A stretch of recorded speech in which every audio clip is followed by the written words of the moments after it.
لیکن جب پھر گیا قیامت کا بات پہنچی تیری جوانی تک، خلافت کا تذکرہ ہو اور حضرت عمر کا ذکر نہ آئے، ناممکن۔ خلافت کا نظام، جیسے آپ کہتے ہیں کہ گلاب کا پھول پورا کھلا ہوا ہے، للی ان بلوم، خلافت کا نظام پورا کھلا ہوا حضرت عمر کے دور میں نظر آتا۔ اسی وقت کہا تھا حضرت عمر نے رضی اللہ تعالی عنہ کہ اگر دجلہ و فرات کے کنارے کوئی کتا بھی بھوکا مر گیا تو قیامت کے دن عمر ذمہ دار ہوگا۔ اور جانور تک کا معاملہ ہے، مجوسی کو دیکھ لیا تھا، بوڑھے کو، ایک کہ جو بھیک مانگ رہا تھا، وہاں کے عامل اور گورنر سے ایکسپلینیشن کال کی، یہ بھیک کیوں مانگ رہا ہے؟ جب یہ جوان تھا، کام کر سکتا تھا، تم اس سے جزیہ لے رہے تھے، اب یہ بوڑھا ہو گیا ہے، کما نہیں سکتا، تم نے اسے بھکاری بنا دیا ہے، اس کا وظیفہ مقرر کرو۔ ظاہر بات ہے غیر مسلم ٹیکس دیں گے، مسلمان زکات دیں گے، مسلمانوں کے لیے زکات سے کفالت عامہ ہوگی، غیر مسلموں کے ٹیکسوں کے ذریعے سے۔ وہی نظام جو آج یورپ میں ہے، اسکینڈینیوین کنٹریز میں ہے، برطانیہ میں ہے، ان امپلائمنٹ الاؤنس ہے، یا یہ کہ اور ویلفیئر کا نظام ہے، لیکن اسلام کا مکمل ترین ویلفیئر نظام زکات کے تحت ہے، اور اس میں گارنٹی ہے ہر شہری کی بنیادی ضروریات انڈر ریٹن، ان کی ذمہ داری ریاست کے دل میں۔ حضرت عمر ہی کا زمانہ تھا کہ لوگ اپنی زکات لے کر پھرتے تھے، لینے والا کوئی نہیں ہوتا تھا۔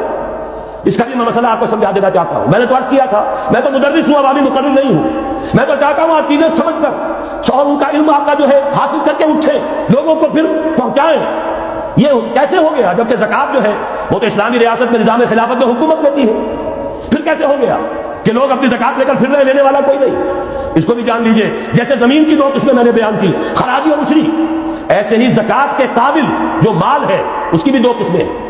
اموال باطنہ، گھروں میں رکھی ہوئی کوئی نقدی ہے، کوئی زیور ہے، کوئی اور ایسی چیزیں ہیں، یہ اموال باطنہ کہلاتی ہیں۔ اس کی زکات جبراً حکومت نہیں لے گی۔ اگر اس کی زکات جبراً حکومت دے تو گھروں کی تلاشیاں لگی پڑیں گی، جا کے تکیے پھاڑ پھاڑ کے دیکھنے پڑیں گے کہ کہیں کچھ رکھا ہوا تو نہیں ہے۔ یہ معاملہ مسلمانوں کی ان کی اپنی نیت پر، ایمان پر، اللہ کے ساتھ ان کے خلوص و اخلاص پر چھوڑ دیا۔ ہاں مال ظاہرہ، دکان میں 5 لاکھ کا مال پڑا ہے، 2.5% دے دو، گودام میں 10 لاکھ کا مال پڑا ہے، 2.5% دے دو، تمہارا کارخانہ ہے بہت بڑا، اس کی زمین معاف، بلڈنگ معاف، مشینری معاف، ٹولز معاف، لیکن جو سرمایہ چل رہا ہے، چاہے وہ خام مال پڑا ہے چاہے فنش، ٹوٹل کی مالیت کے اوپر 2.5% دے دو۔ یہ ہے زکات جس کو بدنام کیا ضیاء الحق صاحب نے۔ صرف سود جو ہے، سود والا جو صرف بینکوں کے اندر ڈپازٹ ہے، اس سے 2.5% دے کر اسے زکات قرار دے دی، حالانکہ وہ تو کچھ زکات نہ ہوئی، سود کا کمیشن ہوا، اس کے سوا کچھ بھی نہیں۔ زکات تو یہ ہے کہ ہر دکاندار، اور مجھے یقین ہے مسلمان دے گا، آپ اسے انکم ٹیکس جیسے لعنتی ٹیکس سے نجات دیجئے جس نے اسے جھوٹ بولنے پر مجبور کیا ہوا ہے۔ یہ لعنتی ٹیکس ہے در حقیقت کہ جس نے ہر شخص کو جھوٹا بننے پر مجبور کر دیا ہے۔ ان کو ختم کریں۔ زکات تو مسلمان اپنے ایمان کے تقاضے پر دے گا، اور وہ دے گا اور خوشی سے دے گا۔ یہ پورا نظام جو ہے اس کو اختیار کیا جائے زکات کے، تو پوری ویلفیئر اسٹیٹ، دنیا کے بلند ترین معیارات کی ویلفیئر اسٹیٹ قائم ہو جائے، جو حضرت عمر نے کہا تھا کہ کوئی کتا بھی بھوکا پیاسا نہ رہے۔